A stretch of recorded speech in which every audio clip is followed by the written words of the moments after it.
তোমার দাম্পত্য জীবনের অভিজ্ঞতা সম্পর্কে কিছু বলো।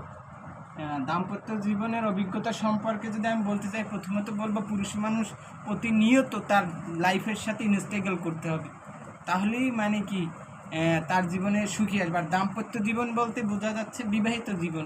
এটা যদি আমি বলি, মানে আমি আমার জায়গা থেকে বলবো একটা মেয়ের সাথে সংসার করার একটা অভিশপ্ত জীবন পার করার।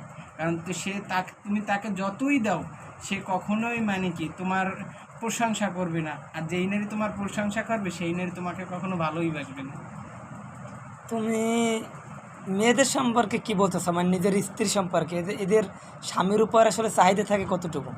এটা যাইয়া হচ্ছে দুইটা বিষয় আছে। এক যাইয়া যারা গ্রাম্য পরিবেশে বড় হয়েছে তাদের মানে একটা বিষয় আলাদা, আর যারা মানে শহরে বা যারা গার্মেন্টস সেক্টরে বা যারা চাকরি জীবনে বৈবাহিক জীবন পার করে তাদের বিষয় আলাদা। দুইটা দুই কোয়ালিটি।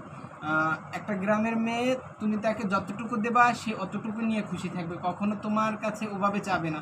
আর একটা শহরের মেয়েকে তুমি, একটা চাকরিজীবী মেয়েকে তুমি যেভাবে জিজ্ঞাসা করবা, সে তোমার কাছ থেকে তার চাওয়াটা ওভাবেই থাকবে, কারণ সে জানে মাস শেষে তার অ্যাকাউন্টে 20,000 প্লাস স্যালারি ঢুকতেছে, তো তার চাওয়াটা থাকবে আকাশচুম্বী, যেটা তোমার মাঝে মধ্যে পূরণ করতে তোমার রেঞ্জের বাইরে চলে যাবে। আর যে গ্রাম্য মেয়েরা বা গ্রামে যারা বড় হয়, যারা শহরের বিষয়ে মানে কম বুঝে, তাদেরকে তুমি ছোট্ট একটা জিনিস দেবা, তারা মানে কি 1,000 টাকার খুশি হবে, এটাই।